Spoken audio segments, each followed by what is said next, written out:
Prime. Now, just before the break, we saw President Donald Trump standing next to Prime Minister Netanyahu in Israel, and this is the second leg of Donald Trump's trip to the Middle East as well as Europe, and he was talking quite a number of things about peace and stability, whether it can be achieved in the Middle East, and he arrived in Tel Aviv. But let's talk to Professor Daryl-Glaser about this trip and what it means. It is quite significant that he's chosen to go to the Middle East, Saudi Arabia, Israel, so early in his presidency. No other president has done that before. Yes, I mean, normally the American president will make their first trip to a neighbor like Canada or Mexico. And also because the Israel-Palestine issue is such a controversial one in American politics, presidents usually leave it to their second term and usually leave it too late to do anything significant.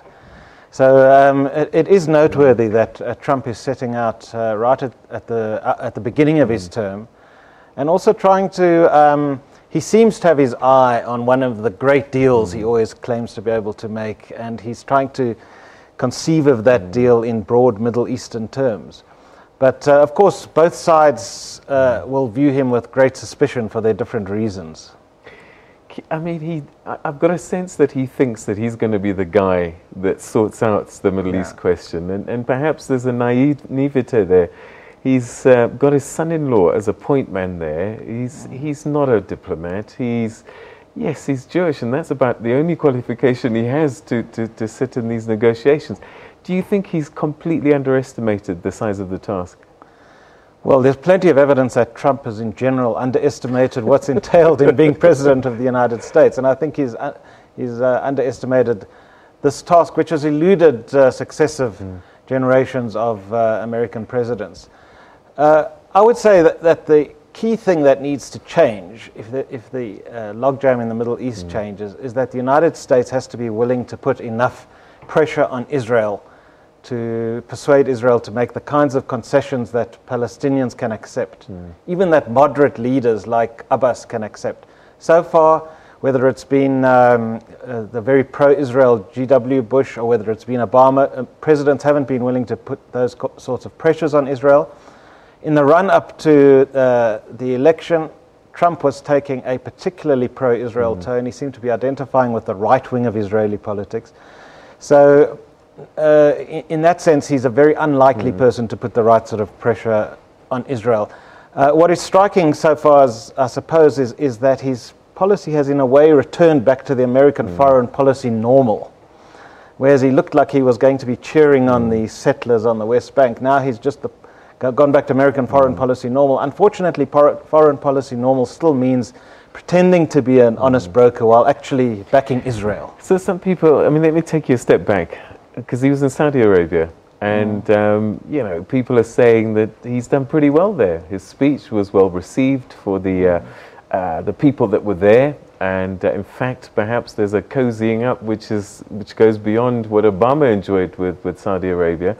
He's come away with 100 billion plus in arms deals. So some would say he's done pretty well on the first leg.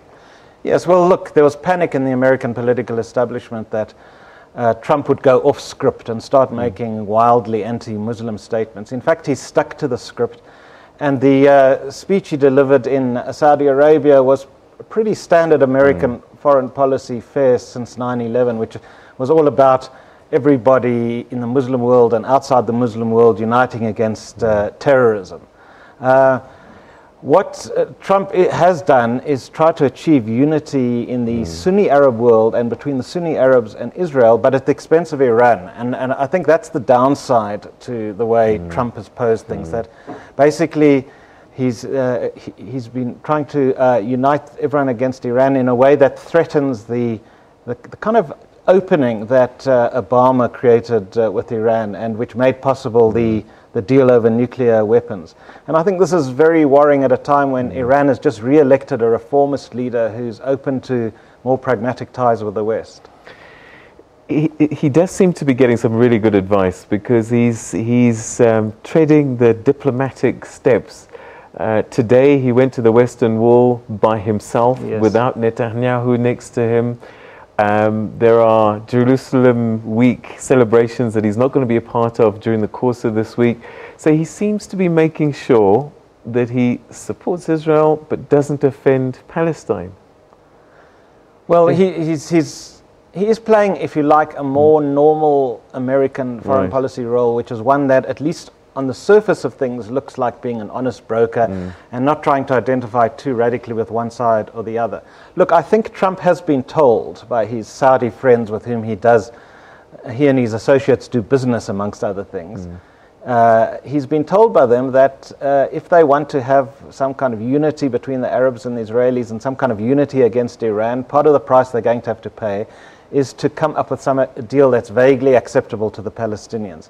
And, you know, I think Trump gets quite influenced by the last people he's spoken to. And the last people he spoke to in the Gulf monarchies, effectively, they want to be able to at least present to their own people evidence that they're getting something in exchange for their alliance with the United States. So what can he get out of this trip? We've got the Palestinians, some of them were demonstrating today, not too far away, against this trip. So he's not winning a lot of friends in the West Bank. What can he get out of this trip? Yeah, well, look, I mean, in the case of the people in the region, obviously the Palestinians are suspicious. Many on the Israeli right saw Trump as a messiah, but now they're also worried that he's talking about making peace. I think for Trump, the big advantage is distraction from the huge political mess at home. Just as he was taking off for Saudi Arabia, there were all these further revelations about his ties to Russia and potential scandals around that. So for him, it's a very welcome distraction. Is that all? So it's theatrics, as Ronnie would say.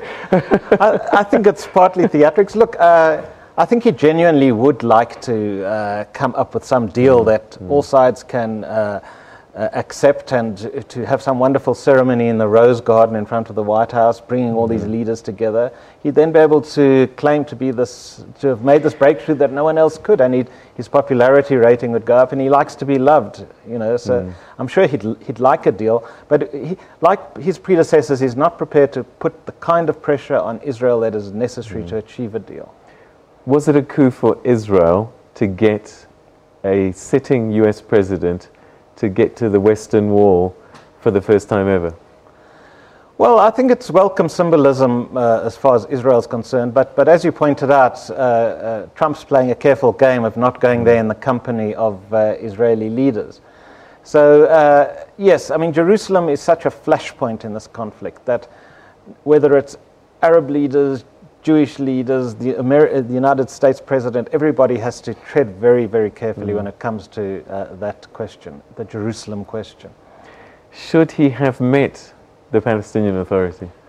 Well, he is going to be meeting Abbas, and yes, and this is going to be part of his projecting a sort of an honest broker role. But, you know, and of course the Palestinians, actually, everybody's afraid of really offending Trump, because we know how easily Trump takes offense. And if you get on the wrong side of him, you become his enemy for life. So whether it's the Israelis, whether it's the Palestinians, whether it's the Saudis, everybody's at least pretending publicly to be his best friend ever. Because, you know, as long as they can stay on the right side of him, they want to.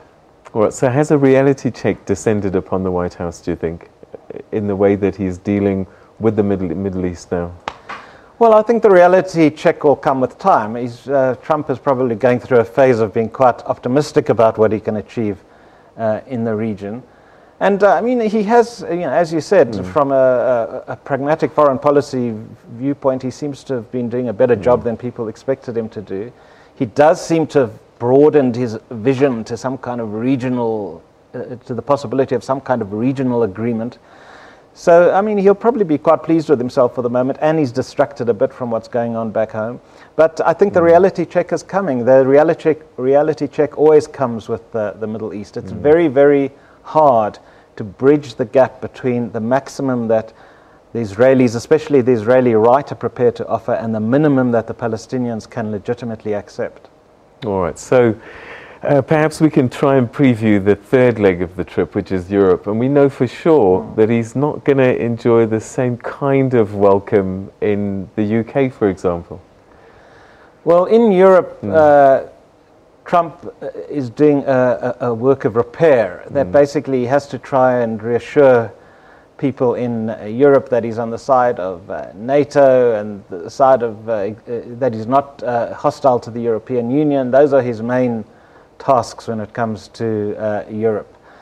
His first meeting in Europe is going to be with the Vatican, and I think there's also a whole symbolism around meeting Muslim leaders and Jewish leaders and Christian leaders in one trip. So he probably does see himself as kind of bringing all these different groups together. He was meant to meet the Queen. Is that off? What's the final story on that one? I'm not sure what the latest is as far as that's concerned. So that's a story to watch, because I know there was a massive petition that was written there. But so interesting so far. He hasn't slipped on a banana peel at this stage. So far, so good. We'll see what happens in leg 3. We shall indeed, yes. All right. Thanks very much indeed for sharing your thoughts with us, as always, and thanks for your time. Pleasure.